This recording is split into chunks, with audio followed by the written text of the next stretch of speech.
അതീവ പ്രശ്നബാധിത മേഖലകളിൽ കൂടുതൽ പോലീസ് വിന്യാസം ഉണ്ടാകും. എന്തായാലും വടകരയെ സംബന്ധിച്ചിടത്തോളം വിജയാഹ്ലാദ പരിപാടികൾ നേരത്തെ അറിയിക്കണമെന്നുള്ള നിർദ്ദേശം കൂടി കളക്ടറുടെ ഭാഗത്തുനിന്ന് ഇന്ന് വൈകുന്നേരം മുതൽ നാളെ വൈകുന്നേരം വരെ വോട്ടെണ്ണൽ കേന്ദ്രത്തിന് സമീപം നിരോധനാജ്ഞയും ഏർപ്പെടുത്തി കഴിഞ്ഞു. ഗോകുൽ കെ വേണുഗോപാലാണ് വിവരങ്ങൾ നൽകാനായി ചേരുന്നത്. ഗോകുൽ, വിശദാംശങ്ങൾ.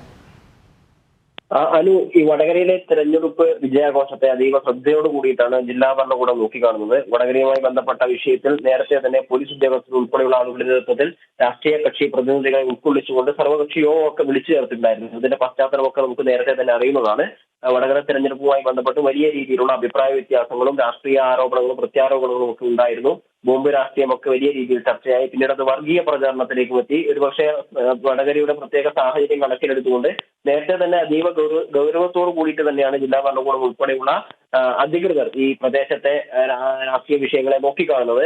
ഈ വർഗീയ പ്രചരണങ്ങളിലേക്ക് വരെ എത്തിയ സ്ഥിതിക്ക് തെരഞ്ഞെടുപ്പ് കഴിയുമ്പോൾ ഫലം പ്രഖ്യാപിക്കുന്ന സമയത്ത് അത് അണികളിൽ ഉണ്ടാക്കാനിടയുള്ള ഒരു പ്രത്യാഘാതം ഏത് രീതിയിലായിരിക്കും എന്നതിനെ അതീവ ഗൗരവത്തോടു കൂടി തന്നെയാണ് ഈ ജില്ലാ ഭരണകൂടം നോക്കിക്കാണുന്നത്. അതുകൊണ്ട് തന്നെ വടകരയിലെ പ്രത്യേക കേന്ദ്രങ്ങളിൽ അധിക സേനയെ വിന്യസിക്കാനും അവരുടെ നേതൃത്വത്തിൽ അവിടുത്തെ സുരക്ഷ കർശനമാക്കാനുമുള്ള ഒരു നടപടിയിലേക്ക് ജില്ലാ ഭരണകൂടം കടക്കാനൊരുങ്ങുകയാണ്. വിജയാഹ്ലാദം 7 മണി വരെ ഉണ്ടാകൂ എന്ന് നേരത്തെ തന്നെ ജില്ലാ കളക്ടർ അറിയിച്ചിട്ടുണ്ടായിരുന്നു. 7 മണി വരെ നടക്കുന്ന വിജയാഹ്ലാദം നേരത്തെ തന്നെ പോലീസിനെ അറിയിച്ചതിന് ശേഷം മാത്രമേ നടത്താൻ പാടുള്ളൂ എന്നൊരു പുതിയ അറിയിപ്പാണ് ഇന്ന് വന്നിട്ടുള്ളത്. നേരത്തെ തന്നെ ആഹ്ലാദ പ്രകടനങ്ങളൊക്കെ 7 മണി വരെ മാത്രമേ പാടുള്ളൂ എന്ന് പറഞ്ഞിട്ടുണ്ടായിരുന്നു. വടകരയിൽ ജയിക്കുന്ന മണ്ഡലത്തിലെ സ്ഥാനാർത്ഥിക്ക് നാളെ വൈകിട്ട് 7 മണി വരെയും ദേശീയ തലത്തിൽ ജയിക്കുന്ന മുന്നണികളുടെ സ്ഥാനാർത്ഥിക്കും പ്രവർത്തകർക്കും മറ്റന്നാൾ 5-ാം തീയതി 7 മണി വരെയുമാണ് അവിടെ വിജയാഹ്ലാദ പ്രകടനം നടത്താനുള്ള അനുമതി ഉണ്ടായത്. അത് മുൻകൂട്ടി അനുമതി വാങ്ങിയതിനു ശേഷം മാത്രമേ നടത്താൻ പാടുള്ളൂ എന്ന് ഇന്ന് ജില്ലാ കളക്ടർ അറിയിക്കുകയുണ്ടായി. മാത്രമല്ല, വാഹന പ്രചരണങ്ങൾക്ക് ഉൾപ്പെടെ വാഹനങ്ങൾ ഉപയോഗിച്ചുകൊണ്ടുള്ള ജാഥകൾക്കൊക്കെ നിയന്ത്രണം ഏർപ്പെടുത്തിയിട്ടുണ്ടായിരുന്നു. ഇപ്പോൾ അത് ചെറിയൊരു മാറ്റം വരുത്തിയിട്ടുള്ളത് സ്ഥാനാർത്ഥികൾ, അതായത് വിജയിച്ച സ്ഥാനാർത്ഥി ഉൾപ്പെടെയുള്ള ആളുകൾ പങ്കെടുക്കുന്ന ജാഥയിൽ വാഹനങ്ങൾ ഉപയോഗിക്കാം എന്നൊരു നിർദ്ദേശം ഇപ്പോൾ വന്നിട്ടുണ്ട്. കുറ്റ്യാടി, നാദാപുരം, പേരാമ്പ്ര നിയോജക മണ്ഡലങ്ങളിലാണ് അതീവ പ്രശ്നബാധിത മേഖലയായിട്ട് ജില്ലാ ഭരണകൂടം വിലയിരുത്തുന്നത്. അതുകൊണ്ട് തന്നെ അവിടെ ക്വിക്ക് റെസ്പോൺസ് ടീമിന്റെ ഒരു പ്രത്യേക സംഘം തന്നെ അവിടെ നിരീക്ഷണം ഏർപ്പെടുത്തുന്നുണ്ടാവും. വലിയ രീതിയിലുള്ള പ്രത്യേക സുരക്ഷയാണ് സംസ്ഥാനത്തെ മറ്റ് മണ്ഡലങ്ങളിൽ നിന്നും വ്യത്യസ്തമായിട്ട് വടകര മണ്ഡലത്തിലെ ജില്ലാ ഭരണകൂടത്തിന്റെ ഭാഗത്തുനിന്നും പോലീസിന്റെ ഭാഗത്തുനിന്നും ഉണ്ടാവുന്നത്.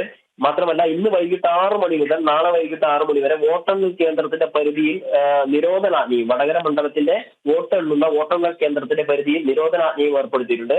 വലിയ ശ്രദ്ധയാണ്, അല്ലെങ്കിൽ വലിയ കരുതലാണ് വടകര മണ്ഡലവുമായി ബന്ധപ്പെട്ടുള്ള രാഷ്ട്രീയ വിഷയങ്ങൾ, ഈ തെരഞ്ഞെടുപ്പ് കാലത്ത് ഉയർന്നു വന്നിട്ടുള്ള രാഷ്ട്രീയ വിഷയങ്ങൾക്ക് ജില്ലാ ഭരണകൂടവും പോലീസും ഉൾപ്പെടെയുള്ള അധികൃതർ നൽകുന്നു എന്നാണ് നമുക്ക് ഇതിൽ നിന്ന് മനസ്സിലാക്കാൻ വേണ്ടി സാധിക്കുന്നത്. ഇതിനോടനുബന്ധിച്ച് ഒന്നിലധികം തവണ യോഗങ്ങളും വടകരയിലും വടകര SP ഓഫീസിൽ കഴിഞ്ഞ ആഴ്ച ഒരു യോഗം ചേർന്നിട്ടായിരുന്നു. സർവകക്ഷി യോഗം വിവിധ രാഷ്ട്രീയ കക്ഷികളെയൊക്കെ അതിൽ ഉൾക്കൊള്ളിച്ചിട്ടുണ്ടായിരുന്നു.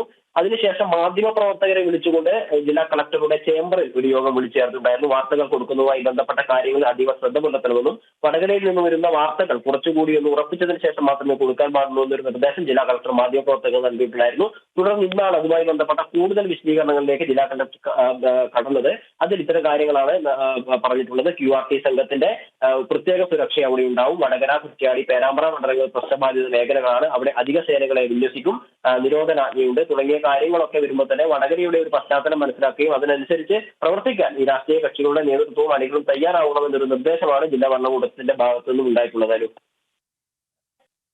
തീർച്ചയായും ഗൂഗിൾ, ഈ കുറച്ച് ആലങ്കാരികമായിട്ട് പറഞ്ഞാൽ അങ്കക്കലി പൂർണ്ണമായിട്ടും കണ്ട ഒരു മണ്ഡലമായിരുന്നു വടകര ഇത്തവണ എന്ന് നിസ്സംശയം പറയാം. ഈ സൈബർ ഇടങ്ങളിൽ പോലും പരസ്പരം പോർ വിളിക്കുന്ന നേതാക്കന്മാരെയും അണികളെയും സ്ഥാനാർത്ഥികളെയും നമ്മൾ കാണുകയുണ്ടായി. വിജയപ്രതീക്ഷ മുന്നണികളുടെ പ്രകാരമാണ്. കാരണം ഈ എക്സിറ്റ് പോളിൽ ചങ്കിടിച്ച ഇടതുപക്ഷമുണ്ട് എന്നാണ് ആവർത്തിച്ച കേന്ദ്രങ്ങളിൽ നിന്നും അല്ലെങ്കിൽ രാഷ്ട്രീയ വിശകലനങ്ങളിൽ നിന്നും മനസ്സിലാക്കാൻ കഴിയുന്നത്.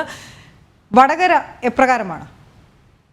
വടകരയിൽ ആര് വിജയിച്ചാലും അതിന് വലിയൊരു ഭൂരിപക്ഷം ഉണ്ടാവാൻ സാധ്യതയില്ല എന്നൊരു വിലയിരുത്തലിലേക്കാണ് പല എക്സിറ്റ് പോളുകളും വരുന്നത്.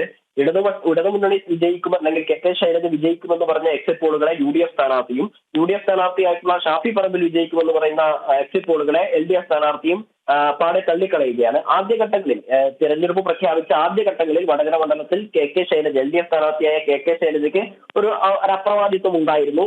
കഴിഞ്ഞ ആരോഗ്യമന്ത്രിയായിരുന്ന കാലയളവിൽ അവർ നടത്തിയിട്ടുള്ള പ്രവർത്തനങ്ങളെയൊക്കെ വലിയ രീതിയിൽ സ്വീകരിച്ചു എന്നൊരു തോന്നൽ ജനങ്ങൾക്ക് ഉണ്ടാക്കാൻ സാധിച്ചിട്ടുണ്ട്. അതുകൊണ്ട് തന്നെ അവർക്കൊരു അപ്രമാദിത്വത്തോടുകൂടി CPM അല്ലെങ്കിൽ ഇടതുപക്ഷം തീർച്ചയായിട്ടും ജയിക്കും എന്നൊരു സാന്നിധ്യത്തോടു കൂടി അല്ലെങ്കിൽ സാധ്യതയോട് കൂടിയിട്ടാണ് KK ശൈലജ അവിടെ വന്നിറങ്ങിയത്. എന്നാൽ അപ്രതീക്ഷിതമായി കെ മുരളീധരന് വടകരയിൽ നിന്ന് തൃശ്ശൂരേക്ക് പോകേണ്ടി വരുന്നു. ഷാഫി പറമ്പിൽ അതിന് പകരം വന്ന ഷാഫി പറമ്പിൽ വീരോചിതമായ ഒരു യാത്രയയപ്പും അതിന് അനുസരിച്ചിട്ടുള്ള ഒരു സ്വീകരണവും വടകരയിൽ നൽകാൻ UDF സ്ഥാനാർത്ഥിക്ക് UDF മുന്നണിക്ക് സാധിച്ചു. അത് ഷാഫി പറമ്പിൽ പോകുന്ന സ്ഥലങ്ങളിലൊക്കെ വലിയ രീതിയിലുള്ള ഒരു ജനങ്ങളുടെ കൂട്ടങ്ങൾ കണ്ടു തുടങ്ങി. അത് വലിയൊരു ശക്തമായ ഒരു മത്സരത്തിലേക്ക്, സംസ്ഥാനത്ത് തന്നെ വലിയ മത്സരങ്ങൾ നടക്കുന്ന ഒരു മണ്ഡലത്തിന്റെ പട്ടികയിലേക്ക് വടകര എത്തിച്ചേരുന്ന തരത്തിലേക്ക് എത്തിച്ചു. മാത്രമല്ല മറ്റു സ്ഥലത്ത് പ്രഫുൽ കൃഷ്ണ പോലെയുള്ള യുവമോർച്ചയുടെ സംസ്ഥാന പ്രസിഡന്റ് വലിയ രീതിയിലുള്ള പ്രചരണങ്ങൾ നടത്തി വലിയ രീതിയിലുള്ള വോട്ട് വർദ്ധിപ്പിക്കുമെന്നും എക്സിറ്റ് പോൾ ഫലങ്ങൾ പറയുന്നു. അതുകൊണ്ട് തന്നെ ആർക്കൊപ്പം വിജയം നിൽക്കുമെന്ന് നമുക്ക് കൃത്യമായി ഒന്ന് പ്രവചിക്കാൻ സാധ്യമല്ല. ഇടതു മുന്നണിക്കൊപ്പവും വലതു മുന്നണിക്കൊപ്പവും മാറി മാറി വിജയം നിൽക്കുമെന്ന് പല എക്സിറ്റ് പോളുകൾ പറയുന്നു. അതിനോടൊപ്പം തന്നെ NDA സ്ഥാനാർത്ഥിയായിട്ടുള്ള പ്രഫുൽ കൃഷ്ണൻ വോട്ട് വർദ്ധിപ്പിക്കുമെന്നും പറയുന്നു. BJPക്ക് അല്ലെങ്കിൽ NDAക്ക് കാര്യമായ വോട്ടുള്ള ഒരു മണ്ഡലമാണ്, 1,00,000 താഴെ മാത്രം വോട്ടുള്ള മണ്ഡലമാണ് വടകര. അവിടെ ഇദ്ദേഹം പിടിക്കുന്ന വോട്ട് ആരുടെയാണ് എന്നതനുസരിച്ചായിരിക്കും അവിടുത്തെ ജയപരാജയങ്ങൾ നിർണ്ണയമാവുക. മാത്രമല്ല ഇവിടെ ഉയർന്നു വന്നിരുന്ന വർഗീയ വിഷയങ്ങളെ പുതിയ തലമുറ ഉൾപ്പെടെയുള്ള ആളുകൾ ഏത് രീതിയിലാണ് പരിഗണിച്ചിട്ടുള്ളത് എന്നും നമുക്ക് നാളെ വോട്ടെണ്ണൽ കഴിഞ്ഞതിന് ശേഷം മാത്രമേ പറയാൻ വേണ്ടി സാധിക്കൂ. എന്തായാലും ഇടതു മുന്നണിക്കും വലതു മുന്നണിക്കും ഒരുപോലെ വിജയം പല എക്സിറ്റ് പോളുകളും പ്രവചിക്കുന്നുണ്ടല്ലോ.